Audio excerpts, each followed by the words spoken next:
Welcome to Jesus and Jiu-Jitsu podcast, episode 066. This is Stephen Little. Today, I'm here with Isaac Tauaefa, Lucas Pinckard, JP Dinnell. Man, I am just thrilled to be on here without Josh finally. Yeah, finally. It's taking forever. I'm totally kidding. That guy's just so faithful. He's in all of them. I know. God. Seriously. What a scrub. Takes him being halfway know. across the country with his family on vacation to finally. And us backdoor him by doing it before he gets Yeah. home. Yeah. He's like, I can do it late tonight. We're like, No. No. Just a couple hours can't. earlier. get out of here. Nope. Nerd. yeah, he'll be up here super early tomorrow doing it.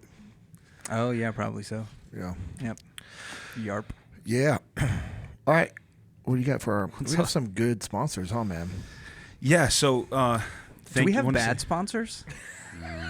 Like, now that you say that, it makes me curious. Like, if you shoot me a text later and let me know who the bad sponsors are, and I'll Never go had and a bad retroactively sponsor. Yeah. remove them from No, those episodes. No. I'm just saying we have some good humans that sponsor us in Yes, general. we do. Yep. Well, especially this sponsor. So today's Yeah. sponsor This is is one of Lewis, the best humans. Lewis Goodman, who is one of the he's a blue belt, trains at Double Five Mid Cities, but he's one of the owners as well. So wow. yeah, and they've hosted us plenty of times for our live events, and so Oh, yeah. yeah, Never been. He's awesome, man. He just ordered some merch the other day, so I showed up to go give it to him, and he had just gotten baptized last week. Huge. Yeah, man, Dude, that's it's awesome. Yeah, That's so right. I'm really Is he proud of Louis or Lewis? him. Louis. Oh, nice. Yeah. Fancy. Very French. Mm. The way your brain works, Lucas. It's amazes me. bizarre, right? Yeah. Never mind about the baptism and stuff. Let's talk yeah, about how no, we yeah. spell Let's his talk about how name. he spells Lewis. Baptism. Whatever. Yeah. Lewis, it's awesome. Thank you, man, for sponsoring the episode. Dude, And, congratulations. Yeah, congratulations on your Congratulations. baptism. Huge. That's freaking awesome. What a blessing to his wife and kid too. So All those guys are awesome, man. That whole is the gym the sponsor? Is that what? no, Lewis is. Yeah. Lewis is personally.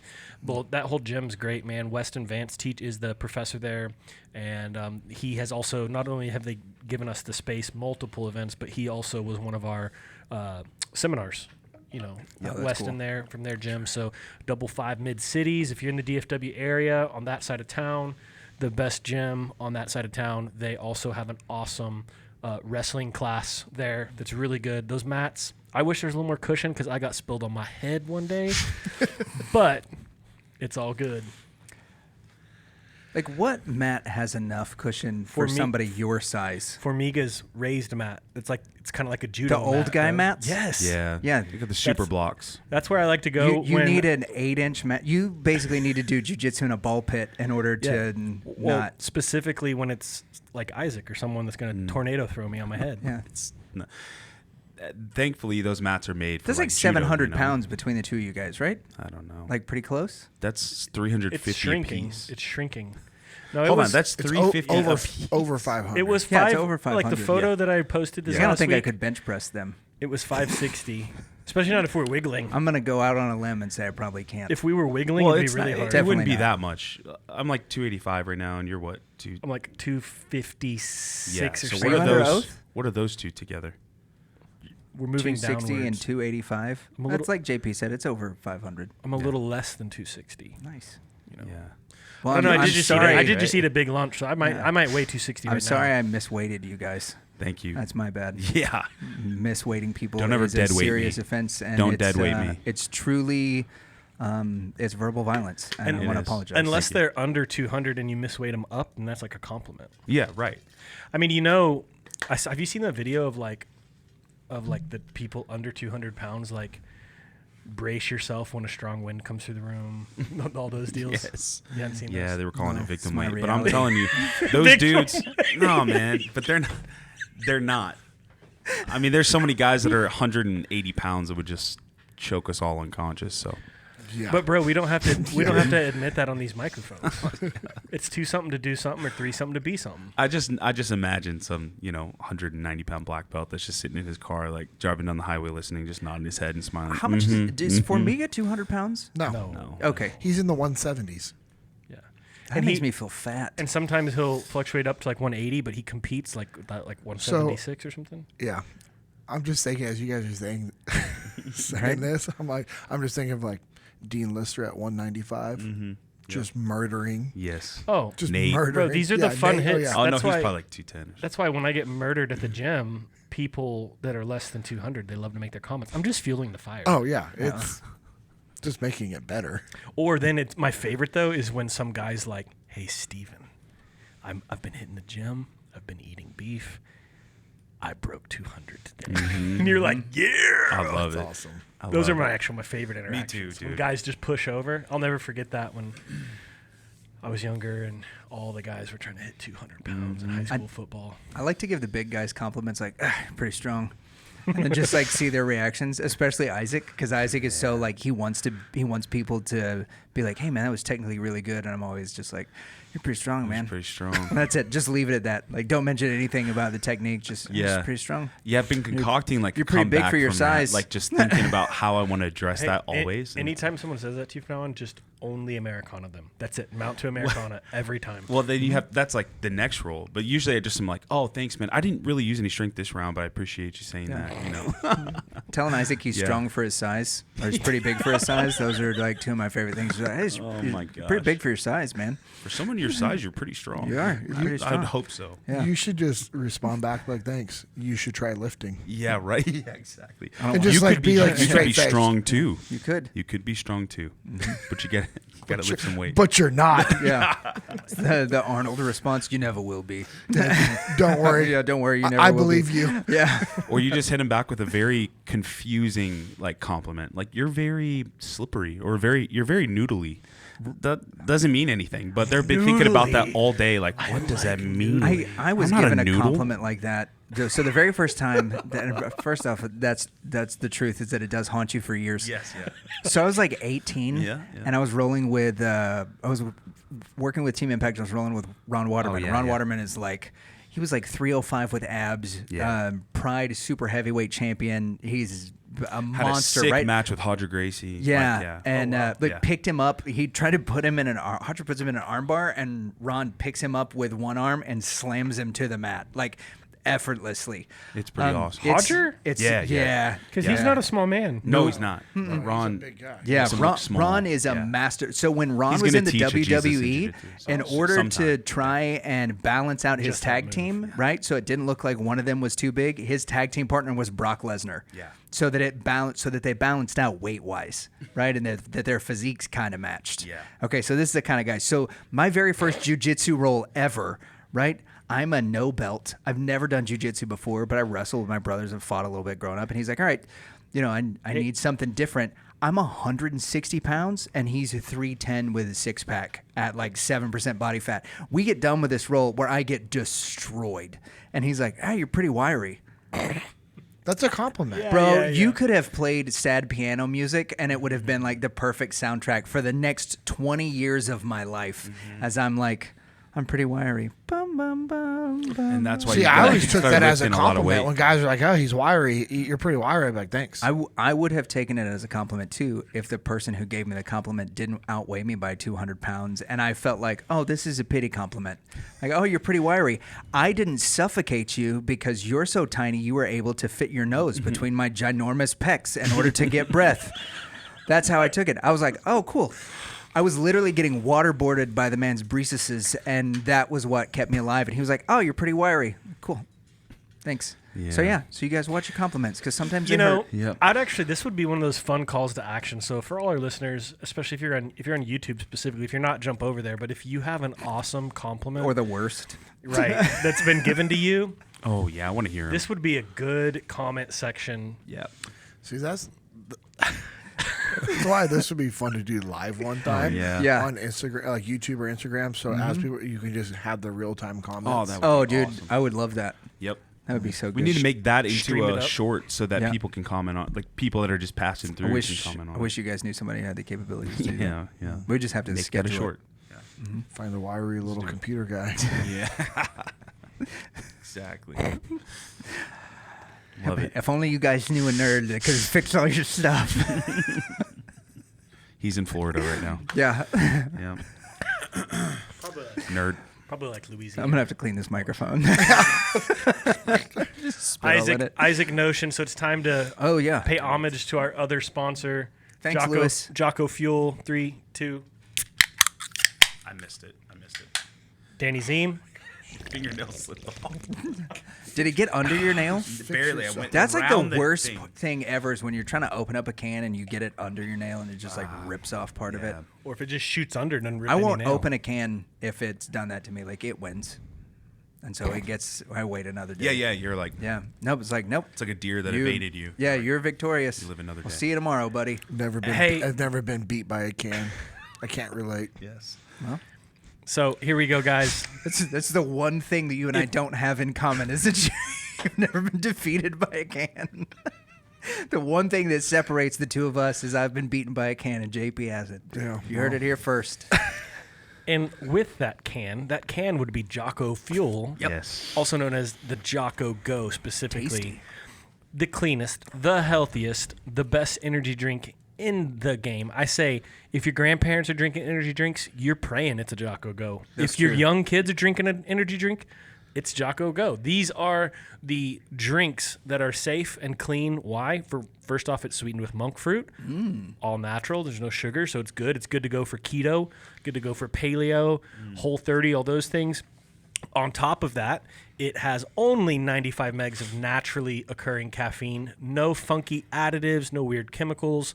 It is also focuses on focus, the nootropic. So it's a great pre-meeting drink. It's a great road trip drink. It's a great afternoon crash drink. It's also, I know a lot of guys that replace their morning coffee with it, but Good pre-jiu-jitsu that drink. is where I was going. You Nailed know, it. you're not going to the gas station and cracking a gas station energy drink before you get on the mats. No. Because If you want to have a stroke, you are. that's right. But you absolutely can knock down a Go. I don't want to go to there. You can knock down a Jocko Go pre-roll. True. And it locks you, gives you that pickup without the tweakiness, no itchiness, and no crash, but it gives you the mental focus. It's also really good for when you. So our buddy Danny Ziem, I was talking to him the other night, and he was saying his newborn that's at home. Oh, congratulations! Yeah, congratulations, Danny. to Danny, Congrats on that. baby Ace. So, but he had to watch the baby throughout the night. The first, I think maybe it was the second night or something. Like, would not give mom any rest, so he had to be up all night. Been there. Yeah, recently too, right? So he said every hour on the hour he was cracking a Go. So thank you, Jocko Go, for getting our We you know, might not dad recommend through the, every hour on the hour, but Danny's a special guy. I mean, how Yeah, many? no. But how many hours in a row? Yeah. I don't know. Every hour on maybe the hour for 4 like. hours. Oh, you're fine Yeah, with that's that. fine. I think four to Light five work. is where you should like start to consider slowing down on that. But here's the other thing: Jocko also has a new 9 to bottled hydrate drink. Yeah. That's absolutely delicious and very healthy for you to replace the electrolytes from training, or it's that time of year. If you have a manual labor job, you are sweating out everything. You need to be hitting those Jocko hydrate drinks. Throw them in your ice chest. Pretty tasty. Real tasty. The Mulk, we talk about the Mulk, the creatine, the vitamin D, the Time War for anti-aging. The Joint Warfare is a must-do. But here's the thing. You can get all those at jockofuel.com and a lot more. And if you use the code JJJ10, it's going to save you 10%, and it's going to donate to our ministry.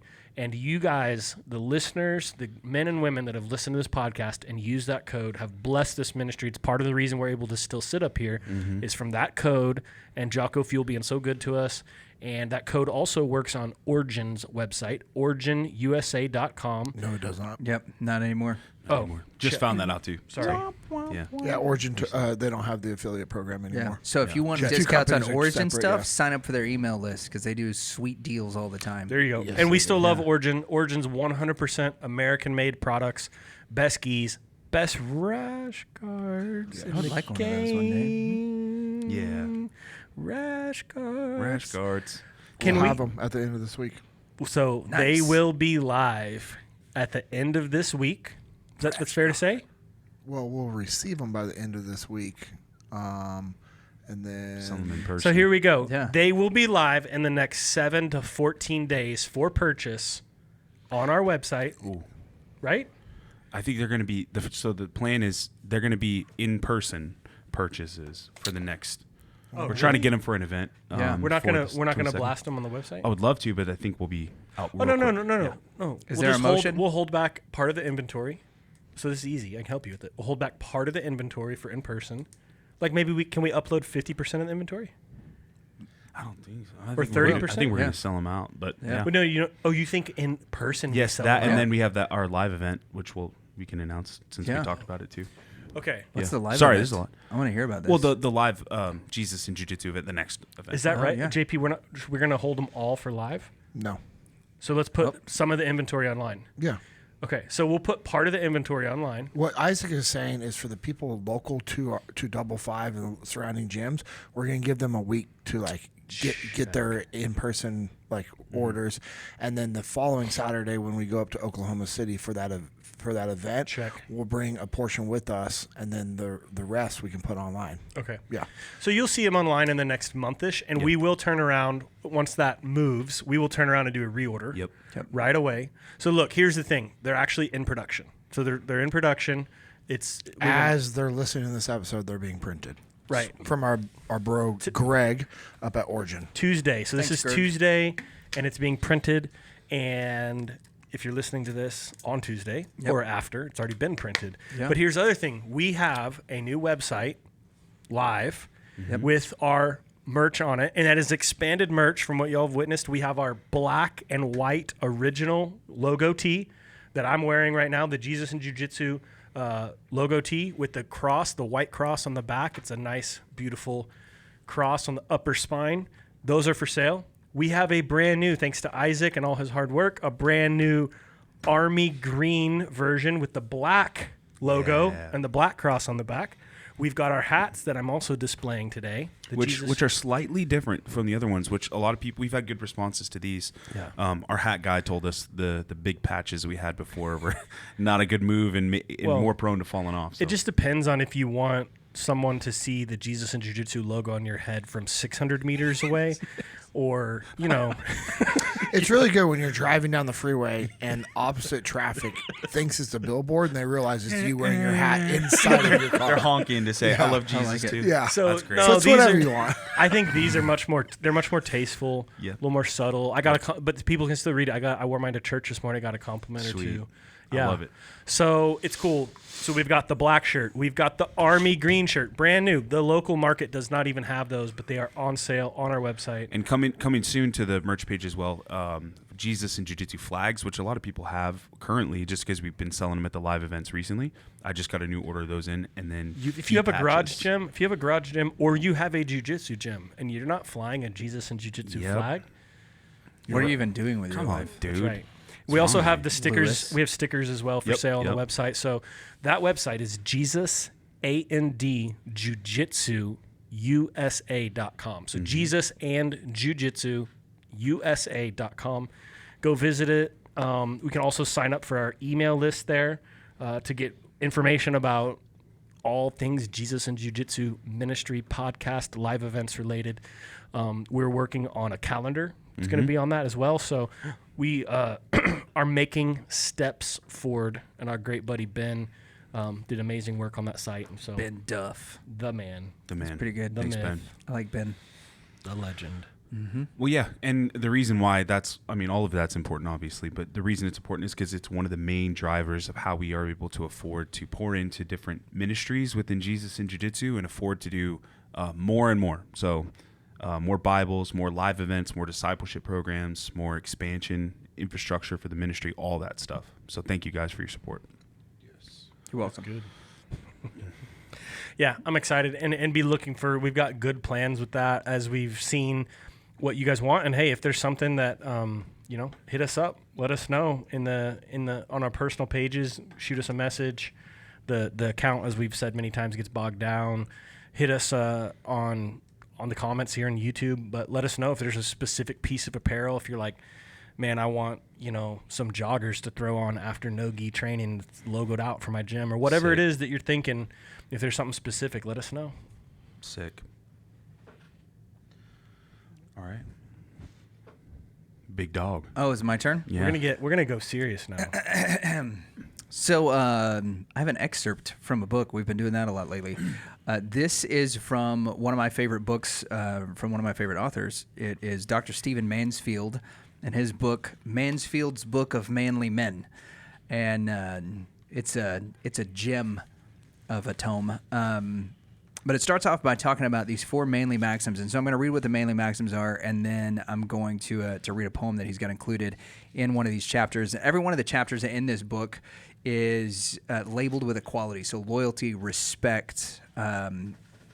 Let's see. We got loyalty. We got respect. We've got pride. We have care. We've got, what are some of these other ones?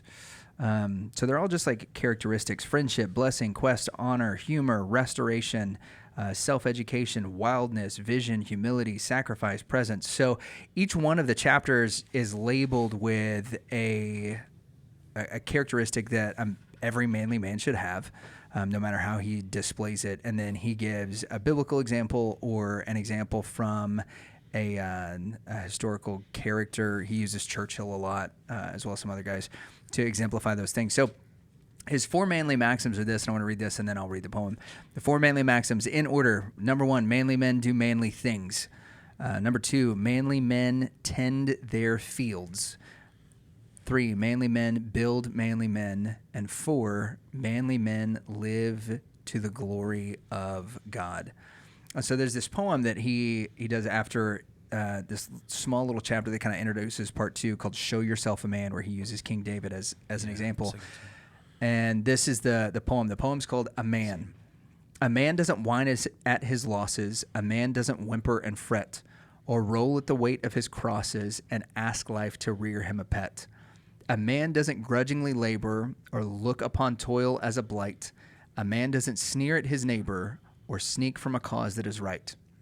A man does not sulk when another succeeds where his efforts have failed, doesn't keep all his praise for the brother whose glory is publicly hailed, and pass by the weak and the humble as though they were not of his clay. A man doesn't ceaselessly grumble when things are not going his way. A man looks on woman as tender and gentle and stands at her side, at all times to guard and defend her, and never to scorn or deride. A man looks on life as a mission to serve just as far as he can. A man holds his noblest ambition on earth is to live as a man. So this is one of the books that we go through with all of the young guys at our church, sort of where our upperclassmen are getting ready to go into college. And so this is the book that myself and the youth minister, we get our small group of guys and we go through this book with that group. And normally we take a year or every, or maybe 2, depending on how long. But typically we do it every other year. We offer it to our juniors and senior guys who are in there. And it's been one of the most impactful for us. The poem I think is great. It kind of drives things home. But the manly maxim that I really hone in on more than any other is that manly men tend their fields. And I want us to kind of discuss that a little bit. The premise for that is looking at Jesus talking about being a shepherd. King David was a shepherd. Oftentimes when we see the parables and things that are within the scripture, they're agrarian. They're talking about farming and those kinds of things and how important it is for us to tend our field or to be godly men in the area of responsibility that we have been given, right? And I think that that's one of the things that is most challenging about being a Christian man is taking care of the fields that we've been given. So I first want to discuss when we talk about tending our field, what do you see, or how big or how small would you define the field that you've been given? What all does it include when you think about the field that you've been given to tend? Your family's right Yeah, there. family's a huge part, right? You know. What was the 4th one again, though? I know we're focused on field. Yeah. The 4th one is manly men live to the glory of God. That's right. Live to the glory. Okay. Right? Like none of these really work without the others, but it's a really good, litmus test of like, hey, because it doesn't. But I think a lot of times when we think of manliness, and I don't want to get too far off topic here, we have a certain picture of what that looks like, right? And then, but there are other ways in which those same characteristics can express themselves, right? We've talked about this before, is that bravery doesn't always have to be stepping in front of the bullet, right? Sometimes bravery is being the one who's willing to make peace. And sometimes bravery is realizing that, like, you know what, I don't need to do that right now. This person is in a situation where they are under the scrutiny that they deserve or the criticism that they deserve. And if I step up and kind of relieve that from them, then I'm doing them a disservice and, my family or whoever else a disservice. So, bravery comes in many different forms and fashions and those kinds of things. So I think it's important to note that. But back to the other, so family is definitely part of that field that we have to tend. What else do you think falls in those Every categories? man's field is going to look different, though. Yeah, for sure. Okay. Right? I'm trying to make sure I'm tracking. Yeah, for sure. I think it's the different platforms that you have in your life. So it's like family, it's work, it's your church body, wherever you're attending. If you train jiu-jitsu, it's your jiu-jitsu gym. If like for us, Jesus and jiu-jitsu, this is a big field. With the podcast, the live events, for sure. Right. So I think there's. What else am I missing there? Your neighborhood. I mean, I think your field is wherever you are, right? I think to an extent, yeah. Yeah, but yeah, for sure. And I think you have to be careful of like trying to tend to too much, because if you try to do too much or you try to tend to too much, then you're actually going to ruin what you've been given. Yeah. And there's priorities, right? So there's priority, like a farmer or a rancher has priorities. And, and as men, and I'm shooting, I think I'm just shooting off the hip here, but as men, our number one ministry, which would be the field in this context, is our wife. 100%. Then our children. Right, in that order. And so I think that you have to just knowing that we have, dude, this is part of why I'm not on all of the Jesus and Jiu-Jitsu podcast, is because I'm having to prioritize and execute, and that doesn't always line up in this last little season I've been in with y'all schedules. Yeah. Sometimes it's just putting Amanda over being here because she needs help double down with the kids because of how we've had, school and life and work the last bit. So, that's one example of. And your kids are young. Like my kids take care of themselves. They don't need me at home. Amanda doesn't need me at home to help with anything for the kids. Like, we were talking and you're like, hey, I need to get home and help Amanda cook food. And I remember thinking like, dude, that's crazy. I don't even know the last time Amanda was like, I need you to help me like do something like that, because of the age of our kids, not because. And your kids can cook, dude. Oh, literally, dude. Your all of our kids are capable. The like they don't need us. We could be gone for 2 weeks and come home, and everything would be the same. Yeah, everything would be the same. And so, to your point, it's a season. They would have probably started some like youth girls Bible study ministry. Yeah, like but I'm saying like the house, there would be like bake sale. There'd be like no issues with the house. Like, you know what I mean? Like you'd be everything would be like, no, they go grocery shopping on their own. Oh, well, good for them. Yeah, they'd have Aiden take them up to the store. They'd go grocery shopping and like literally, they would go to jiu-jitsu. They would go to church. They would. So not one thing would change in their life. Yeah, which is cool because that's what you want to do, and I think that's part of tending to your field is pouring into your family. To what you're saying is where like I don't need to cook my kids food. Now I enjoy it. I like doing stuff like that, but and you know what? There's times that maybe that is the thing you need to be doing. Yeah, that for one-off. Sure. Oh yeah. It's like when you time. Yeah, when you tend to your fields like that, there are different seasons where you do different things. Right, and so I think so there's kind of the second thing I'm wanting to work on. Burning your field, by the way. Yeah, no joke, right? Straight up. Like we have to recognize what our field is first, and then what's the season that we're in, because as much as like tending to things that you shouldn't be tending to or messing with your priority list, right? Treating a winter field like it's spring. If you go and you're planting summer and spring crops in the middle of winter, they're not going to take root. You're just going to end up frustrated. So recognizing that season, I think, is a big thing too. So right now we're all in different seasons of life where, we're raising kids of varying ages. JP is the last 7 years gotten really established in a brand new career with Echelon Front, and you guys are starting new endeavors with Little Cattle Co. The Jesus and Jiu-Jitsu ministry itself is only a couple of years old. So what in this season of your life, like what do you think the Lord is really telling you to focus on when it comes to tending your fields? Isaac, we'll start with you. Yeah, man, that's So we're having a panel interview now. That's a good question because it's something that I'm always asking myself, because like we talked about, there's so many competing priorities for there's so many competing priorities, and like even within your wife and your kids, like a lot of times my wife and I prioritizing each other is taking care of our kids, because it's like I know that taking care of my kids takes stress off my wife, and that's prioritizing my wife. You know what I mean? So like sometimes and we both understand that. It's like, hey babe, I gotta, like Kim, like we like to spend time in the evenings together, but sometimes she'll be like, hey, I gotta the kids will just not go down unless I'm laying with them, so it's like I totally understand, like that's not taken away from me because I know you're doing what you have to do, so that is nice, but you have to be on the same page with that stuff.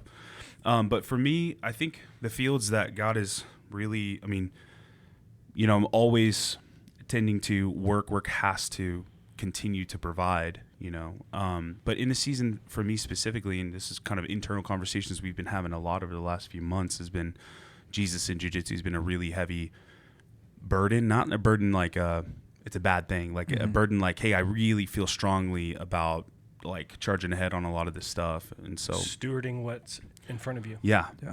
And like we talked about, there's fields all over that we're all working, but it's so it's kind of been just like, hey, I'm in this field right now, I'm gonna get after it, and they're like, do it, go plow, go get it done. So it's been nice. So that's an area that I've really been focusing on, and feel called to do that too. So it's been nice to like pour into that and feel like a sense of accomplishment and fulfillment and encouragement, like God just giving me strength to do all the things that I need to do, Yeah. So What do you think, Steven? Yeah. So I've been in a season the last little bit previous to this of, you could maybe almost call it rest. Mm-hmm. Like the Lord really slowed me down a couple years ago and was trying to get my attention on some stuff work related and whatnot. And so it's been a really learning season. I mean, something that kind of mimics that is, and I've talked about it before, is we also took our kids out of full-time school and put them, we would do like the half homeschool, half school. So they go to school 2 days a week instead of 5. And so it's been a really pivotal time, especially with my kids and their ages. Brody just finished first grade and Addison just finished kindergarten. So we've had so much time as a family with them as we've launched Little Cattle Co. because they're up there with us, involved in all aspects of it. And so it's been a really what I feel like it's been a slow down to speed up moment. But like in farming, you have to literally, and biblically it's all through it, you should take years of rest. You should rest a field. And so we've been in a season of rest, but really the reason for that rest was realigning priorities and focuses. And man, I was just talking to I ran into some family that was visiting our church today, and we were talking about that a little bit with them. Is, man, when I look back already on the last 2 years in the season that the Lord kind of slowed me down what I was doing, but in this season, if you just want to talk like biblically, like where my children are, where my wife is, where I'm at spiritually, is so different in the best way possible. Yeah. So what I'm saying is I can already see the fruit from that perspective of what the season's been. But at the beginning of the year, the word the Lord gave me, along with a group of words and kind of things, but was run. And so I knew that this year that was gonna switch from what we were doing. And the Lord, it's kind of crazy because as I slowed down, the Lord supernaturally provided for us in a lot of very unique, unorthodox ways. But now there's been a call to run, and like that's about to be a reality in multiple different aspects, but we're about to get real busy and stuff. And so, so for me, it's been the season of like rest, but really a realignment of priorities and truthfully, over the last 3 years, I can say I went from being lukewarm to being all in. Yeah. And the problem with me was a great thing. The problem was growing up in the Bible Belt, in great churches, going to great private schools. It's easy to be lukewarm because that's kind of that's kind of like this, kind of just like culturally status around quo, you, so to speak. Yeah. That's the baseline. Yeah, it's like when you pray 8 times a day, like in every class period at school, and they're doing chapel. There's not church. School is not that huge of a ministry ground from at least people that would raise their hand and say like, I'm not a believer. You know what I mean? I'm just saying it's one of the best things that I ever had was growing up that way, but it also is very easy to allow complacency to creep in. And I had complacency in my walk, and from my perspective, but somewhere since it was my pursuit was the changing day, which was in 2020. So 3-4 years ago is when that all switched for me. But the Lord also had to get me. I just had some personal beliefs and things with business and different things that I just had to like get right. I had to get some priorities right, and it's been great, man. I love it. I love the country we live in, where we have the opportunity to work hard and to provide for our families. We have an opportunity to create a ministry and worship and preach and love on people that not every country has. And so anyways, what I'm saying in some of that is, man, I'm excited for me and Amanda, as we feel like we're kind of coming out of this realignment season, to just run really hard. So Yeah. JP, what do you think, man? Yeah, mine is opposite of both of these guys. Mine is like, hey, you have too much field, you need to downsize, which means I'm going to be cutting out a lot of things from my life and things that I have to really evaluate and see, like, do an honest time audit, and so that's one of the things I'm going to be doing today and this next week. Is just like really evaluating, like, okay, return on investment in regards to time of what's being put into things. And, it's been awesome, everything I've been able to do, but then you get sucked in. It's easy to get sucked into like acquiring, like taking on land. And then you realize, like, oh, I have all this land, but I can't actually properly tend it. And so it's being, can I point out the lack of pride and how much humility there is in JP's attitude and what he's saying, like, in the best way. I mean, that's so, because I think that mindset of like taking land, there's times for that, but it's also easy to allow pride to step in and never have that changing of the season. Oh, yeah. So I'm just saying, like, I'm applauding you and going, man, I just hear so much humility in what you're saying, because the three guys at this table know your heart in that, but so many guys that get stuck on, and like myself included, on acquiring, accomplishing, it becomes this pride where we would never let up. Yeah, I can't drop the ball ever, or I can't give the impression that I would ever consider that I might drop the ball, so I need to scale back. And that's the thing. Everyone drops the ball. It doesn't matter who you are. Like, I mean, right. I know very, very, very successful people that, I mean, do like hundreds of millions of dollars, billions of dollars, their companies, each year. And like, I hear stories all the time of them like dropping the ball, or people on their team dropping the ball, or navigating problems and understanding, like, hey, desire and capabilities are two different things. And having the desire to have all this quote land to tend to is cool. However, are you capable? And understanding, so for me, I think I've exceeded my capabilities. I need to throttle back to them, reduce it, right, below that threshold, so that it's maintaining. And then that allows growth, because if I just ride it at the threshold, that doesn't allow for growth. That actually doesn't produce growth. That actually produces the opposite. Yep. And that's why we prune crops and plants. Yeah. It's, there's a training program, periodizational training for physical fitness that people use. Arguably probably one of the top ones for high level athletes. If you look back at like different, from Olympics to CrossFit to all, that's, you have to understand there has to be a cycle to your training, and it's, the cycle to what you take on and what you tend to in life. And then as things shift and change with like Stephen's saying, your number one ministry, then that, it's like, okay, cool. Now I'm going to shift more focus to this with my family. Like, hey, my family's been on board with me running for the last 7.5 years, which has been awesome. We've been able to accomplish what we've been able to accomplish because we've been running hard for 7.5 years. But now that there's a shift of that, it's like, all right, cool. Like, making that shift means that the land that we've, quote, acquired needs to downsize, so that actually that land could be more profitable in regards to the time return of like what we're doing and those things. So good. Just doing a legitimate time audit of that. And like, I just got offered a board position on a company, and I told them no.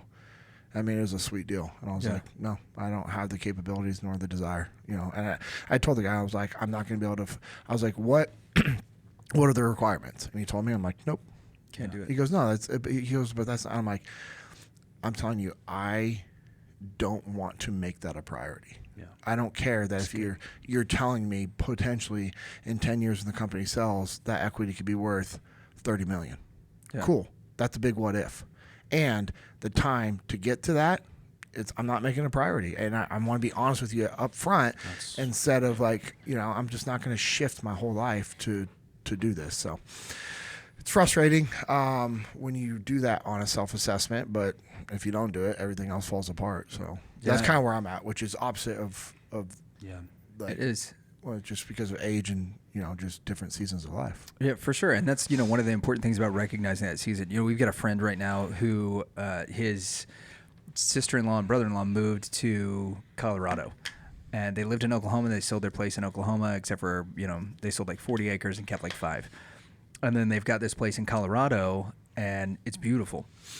Well, he decided he wanted to move to Colorado to, have a seasonal home there. And as he was looking, they're on the side of this mountain, and there's all of this undeveloped property that's on this mountainside. And so he has started calling those property owners.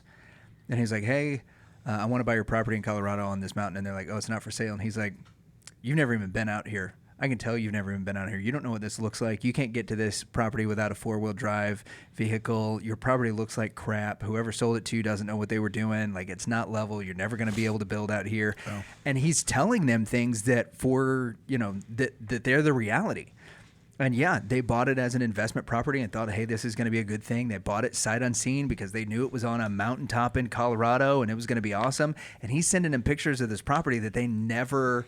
that they've never seen before, and they're like, oh my gosh. And he's like, yep, so let me know what you want for it. And he's acquired like 4 or 5 properties that are all like next to each other, and he's going to invest the time into making that into what he wants it to be for a getaway for him and his family. They're probably going to end up putting like some legacy homes that him and his daughters and their families are going to be able to have places out there. And that's what he's wanting to set it up for, is a little like homestead. It's going to be awesome whenever he retires and is able to do it. Tell him I'll take one on the west side. Yeah, right. So, but the thing is like all of those people that he was calling, they were acquiring fields to tend based on what somebody else was selling them about that property. And so often, like to JP's point there, like if we're not able to inspect the edges of our territory, if we don't really know what's out there, then not only are we not able to tend to it properly, but we're also not aware of the other people that are going to come and to try to take it.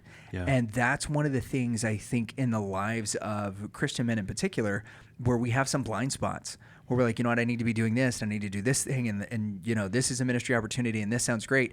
And we get so involved in wanting to do things because they sound good, even though they're not the best thing, that we become blinded to like the potential threats that those things become to our families, what they become to our primary ministries, how they have potential threats for our livelihoods, and all of those types of things, because we're assessing potential for greatness or growth or whatever, instead of looking at it and assessing like, is this too big or does it fit into what I feel like God's plan is for my life? I think there's another. I was going to say, I think there's another pitfall that, and I think JP, I think it can be a trap for people that are like you, and I'll explain what I mean by like you. I mean, really like hard. High capacity people? Yeah, high capacity people that have a knuckle dragger, yeah, whatever. That eat crayons. That talk real slow and think real slow. I like shiny things. No, I'm kidding. No, like people who are extremely hardworking, because what happens is if you acquire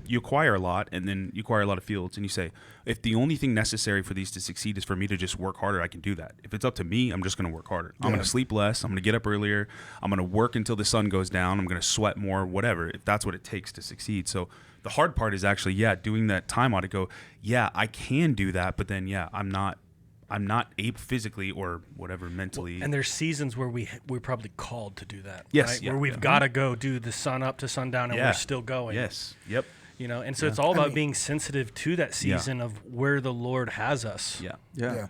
It was prompted. I made a social media post, I don't know, maybe last month, about, hey, for successful business owners, like how much time did you put in the beginning? Because I was having this conversation with somebody, and Steven's dad commented on there, 100 hours minimum per week. Yeah. Like for you to build a business, and you lived that with your dad. I mean, and that's not an understatement. He went from perfectly healthy to in the hospital And literally the only reason he's in the hospital was because he worked too hard. And his working too hard, by the way, was in our home office. Yeah, because Like, you're putting in that Yeah. much focused time, and you know it's just Hours. like and so it's finding that the balance behind that. Because the other thing is, like, I mean, you look at guys like Andy Frisella, Sal Frisella, what they've done with First Form, and people are like, dude, that's crazy the amount they work. But they've also grown a company to where it's worth $1 billion. Yes. Yeah. My buddy who owns a company where one time we were going to be on a flight together, and it got delayed, and it was going to get canceled. I was like, man, he's like, I have to get back. And so, but there was no rental cars available. And so instead, he jumped in an Uber to get him to the next city to be able to get a flight. And it was going to be an $1,100 Uber. Good grief. But Do what you got to do. But again, that's the point. He goes, yeah, but the amount of, he goes, JP, the amount, and I knew that. I'm like, cool, that's what you have to do. You're building a business. And, but he looked at it, he's like, yeah, okay, that's expensive, but it allows me to get to where I need to be for my next meeting, to have this important meeting, to have an acquisition being done. He goes, I'm going to be working the whole time that I'm in the back of this car, the whole time, the 6 hours. And he worked for 6 hours straight in the back of this vehicle, which a lot of people are like, oh, that's cool, I would do that. No, you wouldn't. 99.9% of the people listening to this would not work for 6 hours straight while in an Uber. No, you'd I be, wouldn't. You'd I be would be- listening to this podcast. Yeah, or you're like, you're like, oh, cool, I'm going to work Sleep for an hour, and then you're playing, Minecraft or something else like that. You check your emails and then you're on Instagram for an hour and you're like, oh crap, I really Yeah, gotta get to work. he was Growing my working influence, the Lucas. whole time. Yeah, and so Social media marketing. Yeah, and so there is like, a time and place for that, because I can say I know from what this guy's been able to do, it has changed his family's trajectory, not just like his lifestyle, but his family's trajectory. I mean, it's completely not even in the same like sphere of what it's going to be like for his grandchildren and great grandchildren. That's awesome. So some people are like, I would never want to do that. Well, you're also not going to change the legacy for your great grandchildren like he has. Hey, So it's just check hard this out. to get sucked into that. the though. story you shared about my dad, it was when he launched his company. It was 4 months of work. He ended up in the hospital. But when he got out of the hospital, it was like 2 days. He got out of the hospital, and all the hard work was done. That is the company. That's where you and I met. We would have never met if it hadn't been for that season of his life. That's crazy. Meaning Jesus and Jiu-Jitsu wouldn't really be But here. he's had that a few times though, with different companies, Absolutely. different opportunities. Being But a that part one of. in particular was the one that like changed his life. Yeah. But I'm just saying that it's like to talk about there's appropriate seasons where that is what's called from us, and like look at the good. I mean, if anyone's ever been impacted by Jesus and Jiu-Jitsu, that is one of the things that probably wouldn't be here if it wasn't for that. Yeah. Because that's how you and I met. But here's what's neat about it. Then he was able to gear down, get things in priority, because if you can't give it up, if you have to run that pace just to run that pace because of you're trying to prove something or whatever, it can almost, you have to evaluate, is the best way to say it. Is that an idol?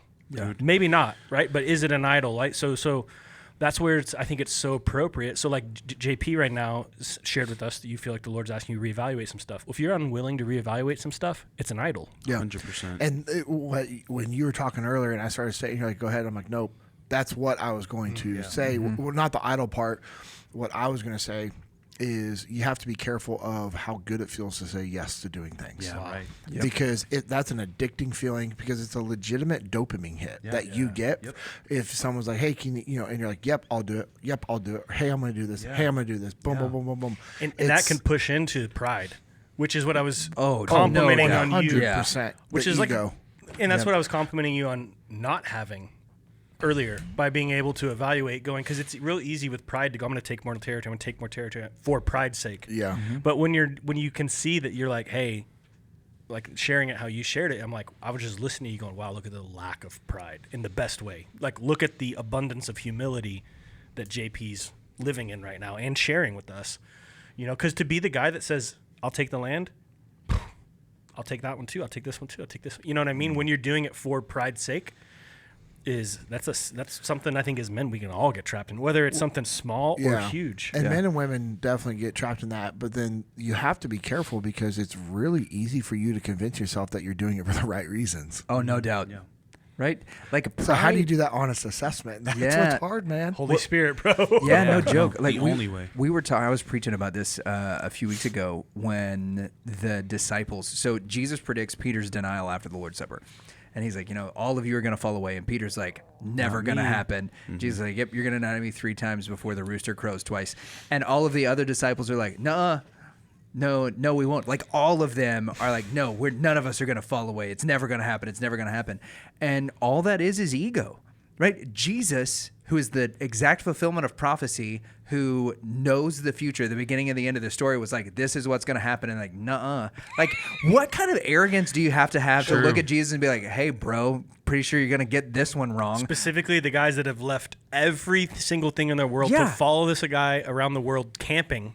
Right. And they're like, no, you know what? Nope. I trust you with everything but this. Yep. So we finally figured it out. This is the one Jesus is going to get wrong. And within 24 hours, all of them are running away with their tails tucked between their legs. They're like, oh, they took Jesus prisoner. We don't know what to do. And it's like, yeah. Remember when you said you were going to go die with him? And you're like, no, I don't know this blankety blank idiot.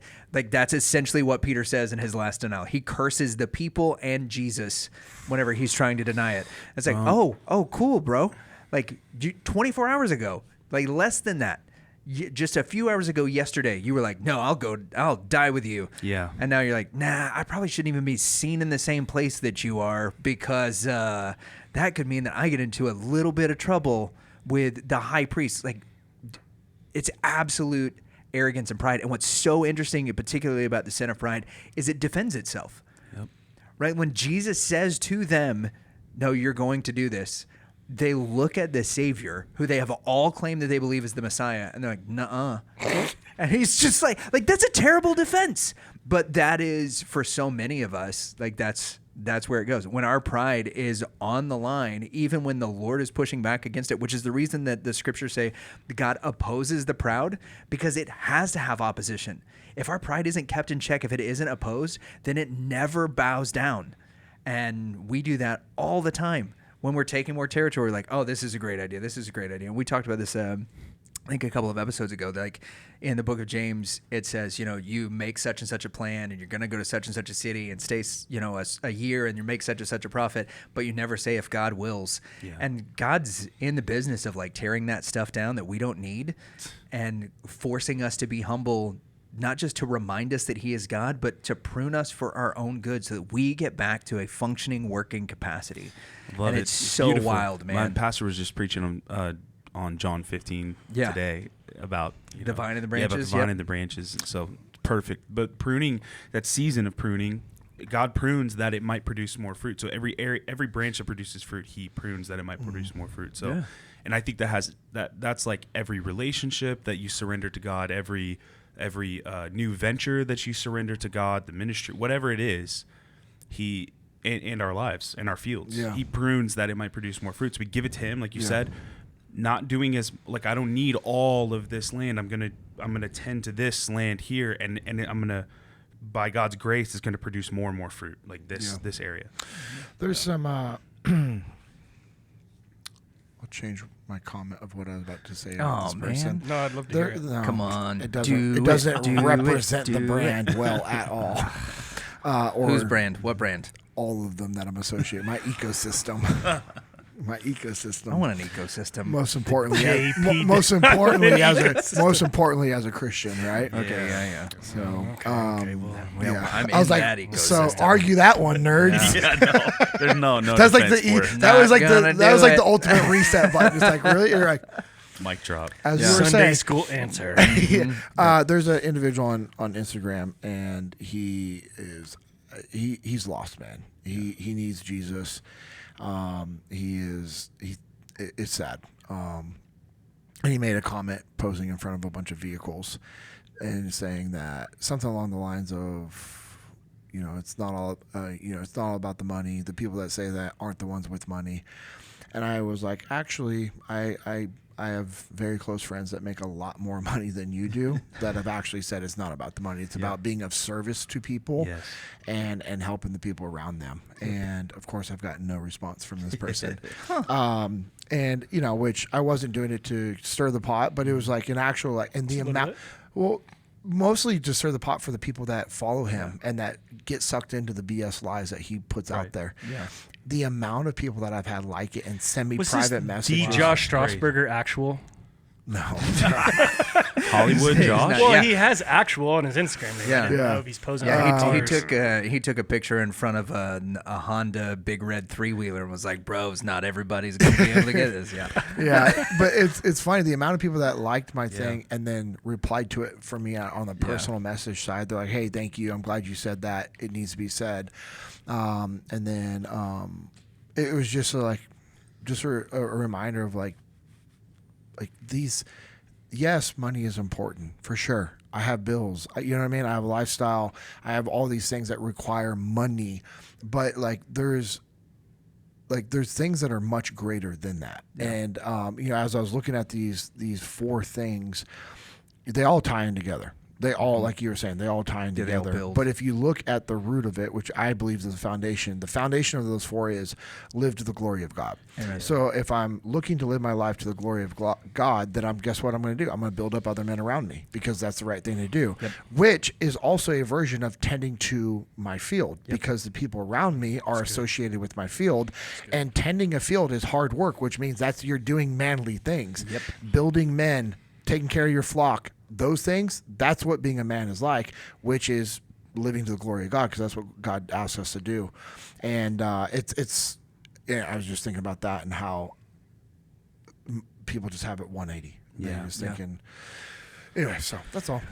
One of the things I talk about, and you know what, you can go ahead. I know what I'm going to say. Don't forget what you're gonna say. I won't lose it. I was just I thinking. give this same speech every 2 years when I go through this Bible study. And it'll be the perfect speech to close us out. Well, When After Lord Isaac willing. has something. when to say. when you were talking about God opposing the proud. Yeah. Everyone's heard that.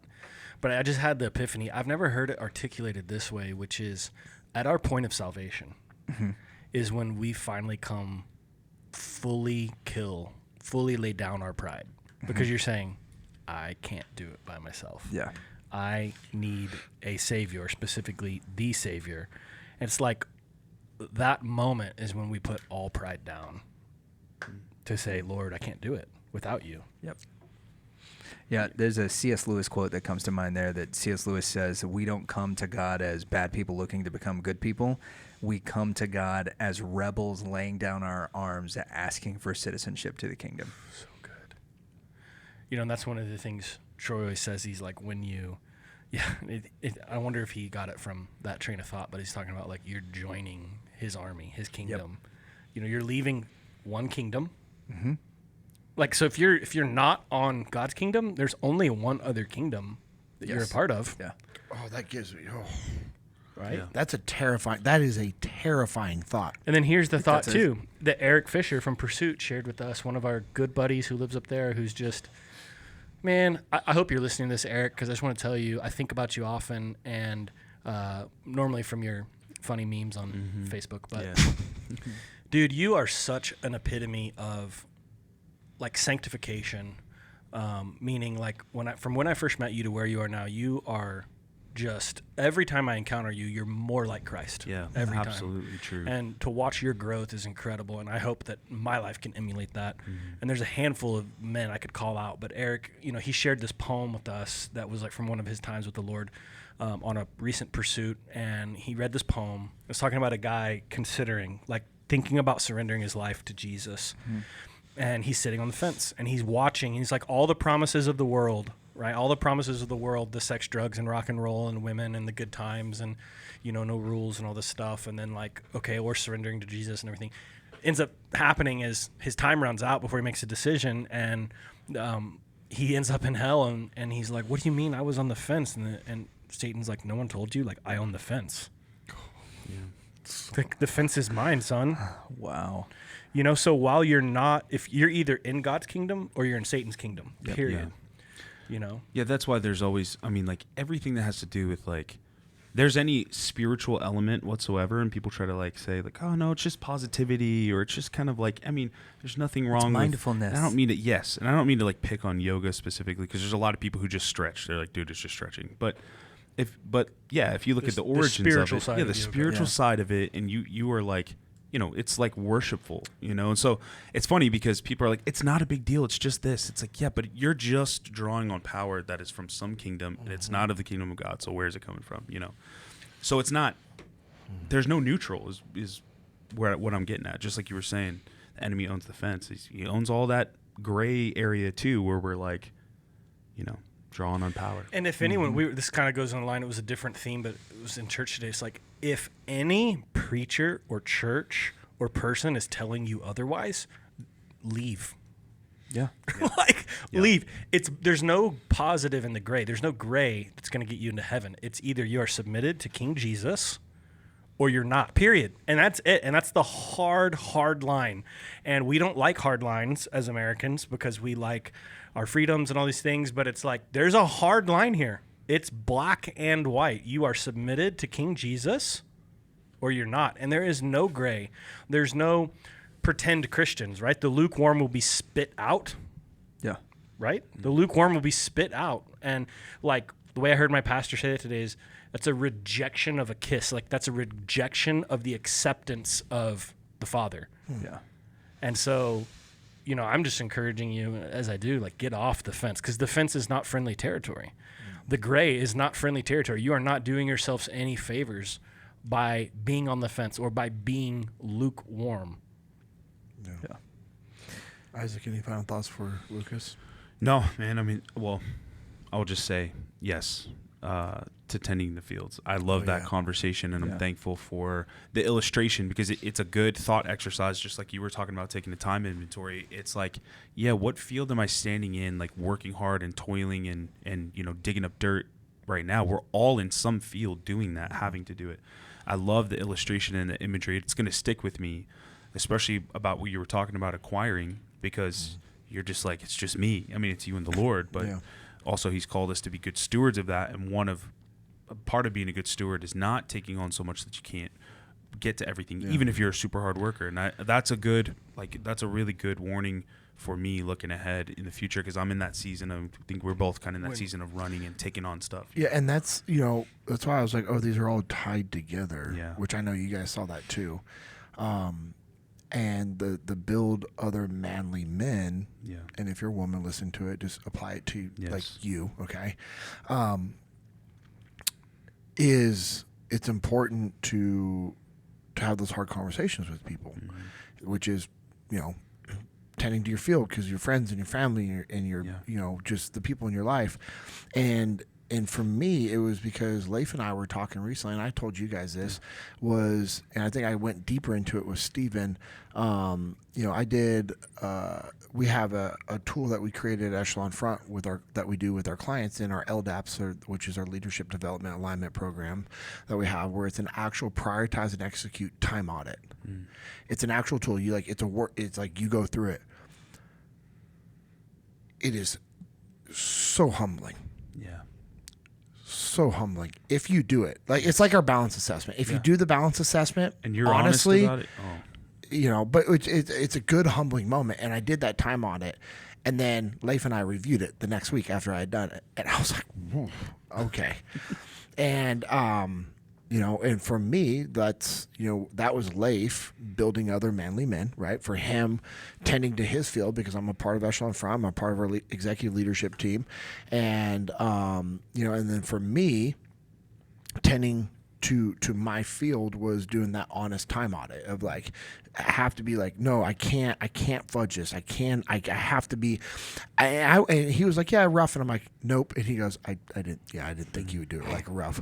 Yeah, I mean, Leif knows that, you know, that if him and Jocko asked me to do something, like, I am like going default aggressive, hard in the paint, like going to do it to the nth degree. Like one time he was asking me, he's like, yeah, we need these things. We're putting together this version of this new book. And I stayed up until like 4 or 5 in the morning, like writing and typing.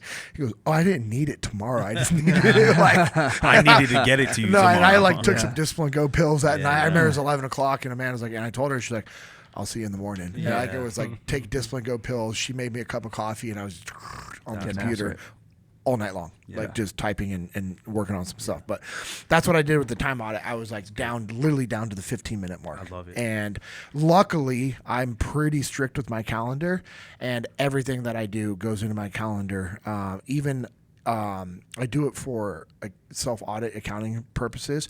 Like if I do something that wasn't in my calendar, I'll then put it into my calendar just so that it's there for reference and I can understand. I'm like, wait, hold on, why didn't I get this stuff done last week? And I can look back and be like, oh, because I was doing all these other things, or oh, it wasn't in my calendar and it didn't get done. Yeah. But when I did that real honest, brutal time audit and then broke it down and then went through the work with Leif, it was very humbling, and it was in a great way, like in a really good way. And so it's like if you're going to do an audit of your business, like you got to do it down to the penny.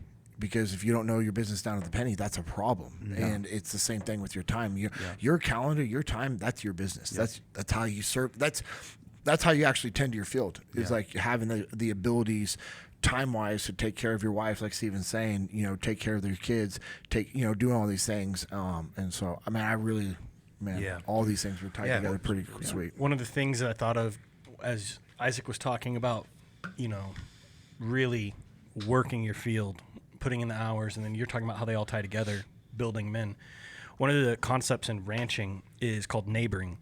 So when you think about ranching, and I'm talking specifically about cattle ranching, these big operations, really any operation, but there's always more manpower needed for like the branding season. Like when they get all these new calves that need to be branded and vaccinated, and the little bull calves turned into steers and ear tagged, and all these weaned off their mamas. Like that takes a mass amounts of work, whereas the rest of the time ranching doesn't take that much hours. So for example, you could not have enough full-time employees to cover branding because you wouldn't be able to afford to pay those people for the other 51 weeks a year. Right. Mm-hmm. So it's called neighboring. So different ranches will neighbor with each other. And these ranches might be 6 hours apart, like up in the big country in like Montana and Nebraska and Wyoming and stuff. They might be 6 hours apart, but they're friends. And so it's like, hey, all our cowboys and ranch manager, everything, we're going to come work your calves this week. And then next month, y'all all come work our calves. And, so there's this concept called neighboring, and you don't neighbor with everyone because you couldn't do that, but you have a few ranches that you neighbor with, and you do it for free because they're going to do it for free. Yes. Yeah. And so I was just thinking about that, and part of building up men is also kind of that concept of neighboring, I think. And when it's time to like work the fields, there might be times where you have to tap in, right, to your brothers, but then be willing to tap in for them in their seasons. That's a cover and move. Yeah. To me and my brain, I'm like, that's cover and move. That's awesome. So good. 100%. Yeah. So my last thing is that there is a way, we've talked about the balance assessment and then the time assessment and those kinds of things. I want to encourage people to do an assessment of their field. And the way that we do that, the way that we teach it to our guys who go through this program is that you draw basically like a bullseye or a target, concentric circles. And then you start with the one in the center of like, what is my number one priority? Right? But like God is the head of everything. So he is not part of the field that you tend. He is the one that gives you the juice to be able to tend to your field, right? So he's always number one to do that. But if I look at the last 5 years of my life, my field has changed dramatically, right? So 5 years ago, I'm not married, right? Kirsten and I are barely dating. Right. So what is my number one priority in the field that I'm tending? Well, it's pastoring the church, and then it's my extended family, right? And then my friends and our community and those kinds of things. Well, when I get married, right now, pastoring the church actually moves out to that second circle, whereas my wife is the number one priority, and then pastoring the church, and then it's these other things. And then when I have kids, that first circle doesn't change. It's still my wife. But if I want to be qualified as a pastor, part of the qualifications of being a pastor is having a good relationship with your wife, having a wife that's not quarrelsome and not starting problems, and then my children showing that they're well-behaved and that I'm doing a good job of leading my household. So they don't get that first spot, but they get the second one, which then my number one priority, the number one field that I'm in charge of, or my number one thing when I'm tending my field, is now the third thing in a matter of 5 years, right? And so all of this stuff changes. And so there is something too with the balance assessment and with the time assessments and those kinds of things, sitting down and doing it. Because once you start to actually put it on paper, once you start to write it out, right, you'll realize by the time you get to maybe the third or fourth thing that's on that priority list, that there is something in that field that you've misplaced because you thought of it first, and now you're realizing, hey, you know what? I actually thought of my friends before I thought of my wife.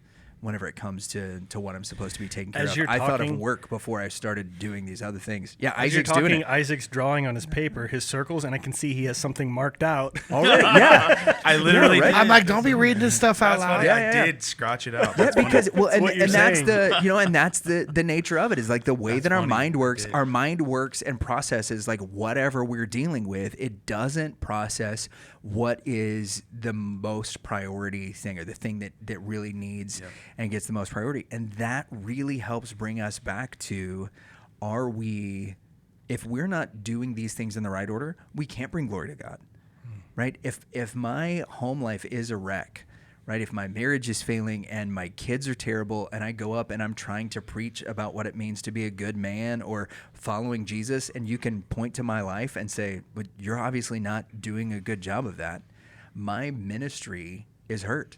The reputation of my church is hurt in the community. And most importantly of all of that, the reputation of Christ is hurt because I'm not bringing him glory. Instead, I'm bringing him shame because people are looking at that and be like, that dude's a phony. And so when we have the opportunity, or I say when you have the opportunity, take the time to do, whether it's the balance assessment or the time assessment, when you're talking about tending your field, take the time to do the assessment and see what things come to your mind that you have to realize that, taking 5 or 10 minutes of doing this, like I'm giving something priority that doesn't deserve it. And I got to get back into not alignment with my wife, not alignment with my family, or alignment with my ministries or my business partners. I have to get back into alignment with God of what he says my priorities are when it comes to tending my field. That's good. What's that book called, Lucas? It's called Mansfield's Book of Manly Men, and it's part of a trio that he wrote called the Great Men Trilogy. So it's Mansfield's Book of Manly Men, which kind of gives you the introduction to it. The second one is Building Your Band of Brothers, about how you can be the person in your church or in your community that helps men to re-engage with one another, because that's something that we've lost a lot of as we've gotten away from, culturally, away from like tribal types of mentalities. We've moved away from having good relationships with other men.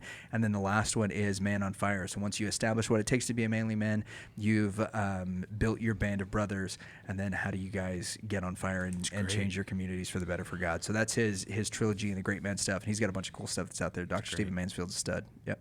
I love it. Why don't you pray us out? Yeah, let's do it.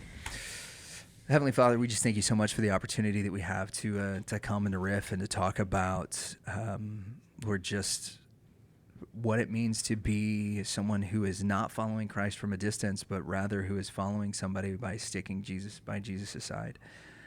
Lord, we don't talk about this from a position of strength at all, Lord, but as men who are trying to learn. And so, God, we just ask that you would bless us as we try and endeavor, Lord, to be better men, to be better husbands, to be better fathers, to be better ministers, Lord, and ministers in the sense of being the royal priesthood that you have called us to be as believers in Christ. And Father, we just ask for that same blessing over our listeners, that you would help us to know what our fields are, that you would give them wisdom and discernment, that they would be able to know what is best. And then in so doing, that they would follow you, that they would be filled with the fruit of Christ Jesus, that they would be able to follow in all righteousness, like what Paul prays for in Philippians 1. Lord, we're so thankful for you. Help us, Father God, each and every one of us, to be better examples of Christ, that we might point people towards you, and that you might receive glory as people are redeemed and drawn into relationship with you. In Jesus' name we pray. Amen. Amen. Amen. This has been Jesus and Jiu-Jitsu Podcast, episode 066. Go train. And read your Bible.